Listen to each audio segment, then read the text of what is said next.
grand événement mémorable qui englobe toutes les activités culturelles et artistiques au sein de Riyad Al Ma'rifa. Allons découvrir ce reportage. Depuis 1970, l'Organisation internationale de la francophonie donne corps à une solidarité active de 88 États et gouvernements membres, dont 27 observateurs. Elle est présente sur les 5 continents où la langue française s'imbrique dans une mosaïque de langues et de cultures. Après ce balade virtuel, nous vous proposons un micro-trottoir à travers lequel nous avons interrogé nos camarades de différents niveaux. Restez avec nous car on va découvrir les divers secrets de notre merveilleuse école sur la francophonie. Commençons d'abord par le premier stand, la Belgique. Bonjour tout le monde. Bonjour. Comment t'appelles-tu? En quelle classe es-tu? Je suis en classe 6 Que présentes-tu? Je présente le pays de la Belgique. Peux-tu me montrer quelques monuments de la Belgique? Ok, ça c'est l'atelier de Bruxelles. C'est un grand monument, disons, historique. Et ça c'est plusieurs monuments historiques de Bruxelles. Et maintenant, nous allons découvrir les diverses vidéos réalisées par les élèves de notre merveilleuse école Riyad Al Ma'rifa. Je te passe la parole, Brian. Merci.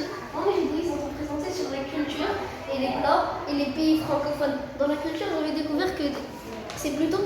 Je vais donner une information. En 1880, c'était un géographe, je ne me rappelle plus de son nom. C'est lui qui a créé le terme francophonie pour les pays que leur langue était officiellement le français. Et pour la gastronomie, je ne me rappelle pas beaucoup trop des plats. À la Côte d'Ivoire, elles avaient la loco. Les USA, il y avait le jambalaya, je pense. Le Madagascar, il y avait le ravitoto qui se composait des oignons et du porc, je pense. Et le Maroc, il y a le tagine. Et la France, ils ont le coq au vin, je le trouve très spécial. Nous sommes représentés à le stand du Maroc. Bonjour tout le monde. Comment tu t'appelles? En quelle classe es-tu? C'est de dernière. Parle-nous un peu du Maroc.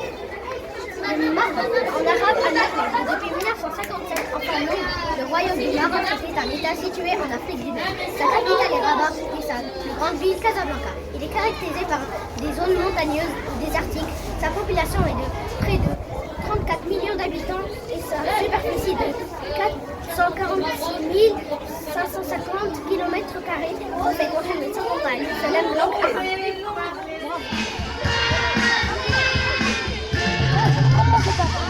Je m'appelle Jeanne Ansari.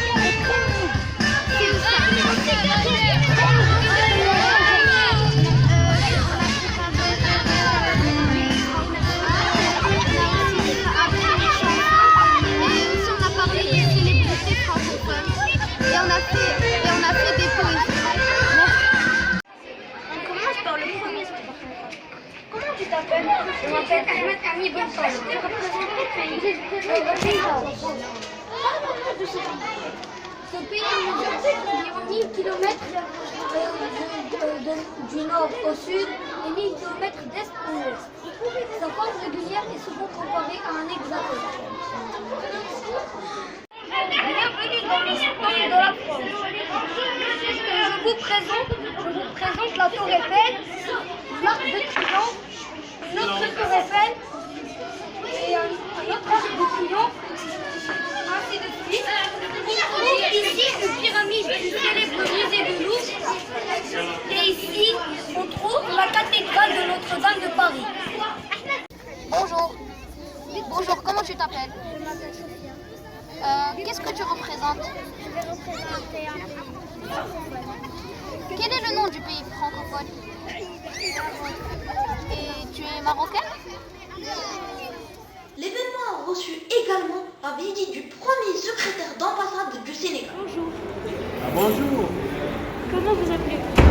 je m'appelle Saïd Boudiabi, je suis premier secrétaire à l'ambassade du Sénégal à Rabat.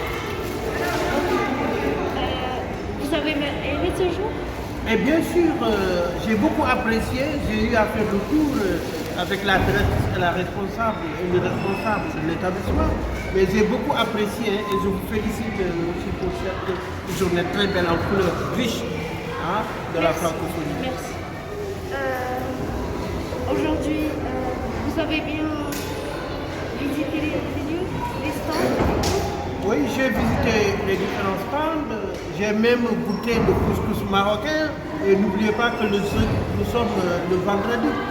Et la fête marocaine, c'est le couscous qui est préparé tous les vendredis. Oui. Bien, pour le Maroc ou bien le Sénégal? Le Sénégal, on a différents plats culinaires qui sont présentés. Il y a ce qu'on appelle le thiébouya. Il y a l'autre plat qu'on appelle le sebon. Il y a le jus de bissap. Ouais? Il y a le jus de bissap. C'est l'oseille, les feuilles d'oseille, le jus de bissap. C'est très bien pour la santé parce que quand on fait du sport, après le sport, les conseils de boire du jus de bissap parce que c'est riche en vitamine C. Notre émission touche à sa fin. Nous vous remercions de votre aimable attention. À bientôt avec les jeunes journalistes en herbe de Riyad Melifa, Kinza Et Omar.